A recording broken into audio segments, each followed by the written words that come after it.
I was first introduced to windsurfing in 2003. Now, back then, I was probably less than half my size right now, and I had no idea that I would be attached to the sport for such a long time. But as every professional, I started as a beginner. And when I first went out, I was probably as slow as a turtle on the sea. That is the best way to put it, because my teacher, Bora Kozanoglu, who was actually the owner of the school, was a professional windsurfer. And every day, me and the kids my age would watch Bora go out with his board, speed, and do these turns that were really close to shore. He would come speeding from the upwind position to only finish his turn a few meters out of shore. Me and everyone around me, all my friends, were a complete fan of moves like this. And this turn was called the lay-down jab. We watched him while we were going up and learning to windsurf and improve slowly.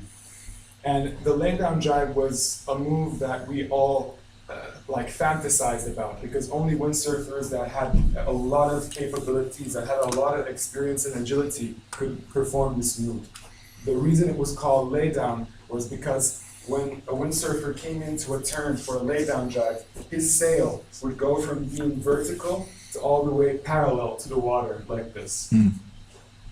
So years passed, and every year I went to Alechete again and again to windsurf, and slowly I started developing. First, my speed increased. I was planing. My board was lifting in the air, and I was going about 30, 40 miles an hour. And then a few years later, I started improving my turns, doing the fast jibe, not the lay-down jibe, but the fast turn. But an experience happened to me in 2010. Me and a bunch of my friends were surfing this one day. It was a perfectly good Saturday. Around 1, 2 o'clock, everything was going well. The sun was up, we had medium winds. But as it happens in nature, nature suddenly turns its bad side to us sometimes. And a storm came out of nowhere. So the 20-knot winds that were stable at 1 o'clock, now at 2:30, 3 o'clock, it was all cloudy and 35-knot winds. And in windsurfing, because your whole energy, your speed is derived from nature, sometimes in those conditions, there's nothing you can do. Me and all my friends were flat on the sea, sitting on our boards, waiting for a rescue boat, because all of us were exhausted of trying to get up again and again. So we tried our boards together, and we started drifting downwind in Alechete. And as we were waiting for the rescue boat, one of the guys that tied his board with us, tour guide, which was an older guy than me, was talking about surfing and everything, and how to sail even if the wind changed and other things. And I asked him what to do in such conditions when the wind goes suddenly up by so far. And he said, being overpowered in these conditions is the challenge that makes a good windsurfer a better windsurfer. And there, I remember very clearly, he pointed me to the upwind position where the professionals were training. And they had all went to land in half an hour, changed their sails, and they were challenging themselves in the storm. Now, that was a really important thing to me, because again and again, after that year, I saw very good windsurfers, experienced old windsurfers, come to me and say, it's always good to be a bit overpowered. It's always good to be a bit out of control on the high end. So when 2013 came, for the first time in my windsurfing career, I was going to race. I was really excited. The IFCA race was coming up. This was an international race for young children under 21. And it was coming to Turkey, to Alechete, which was my home windsurfing town, which I would go to windsurf. So we were all really excited. Me and about 20 to 30 other Turks, we trained all day and all night from 2012, in 2012 summer, and over the winter we tried to go to Alechete as much as we could.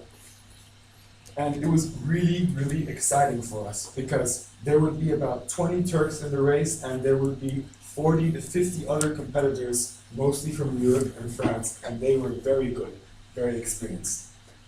When the race was coming up, there were a few things going on. I was very, very fast, because I had the weight, but this also got me a disadvantage. At the exit of my turns, I lacked an acceleration. I left heavy, and I lost momentum and sank, and smaller surfers would pass me easily.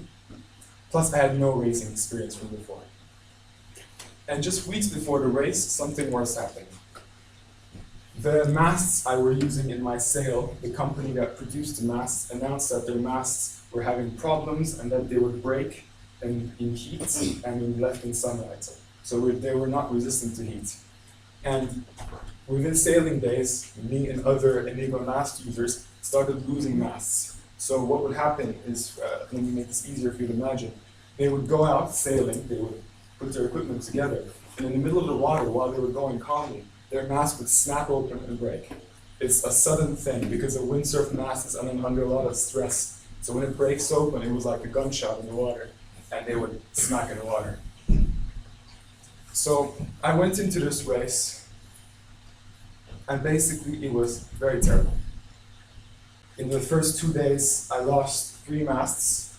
I hadn't been anything but last, and it was like really demotivating. It was going to be 6 days long, but at the end of the second day, I was completely done, finished.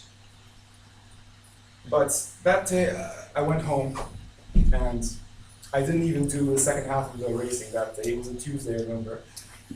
And I talked to my parents and everything. I told them that I was really demotivated, that these races are really hard to do, and they require a lot of, emotional strength and everything. And they told me that I was aiming too high, and that it was not important if I achieved anything. It was just important that I participated and finished it. So I did so. It was working again, nothing really changed, honestly.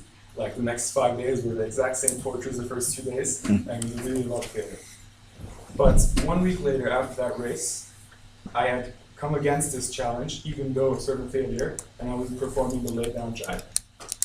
This was my story about coming against challenges, even facing certain failure.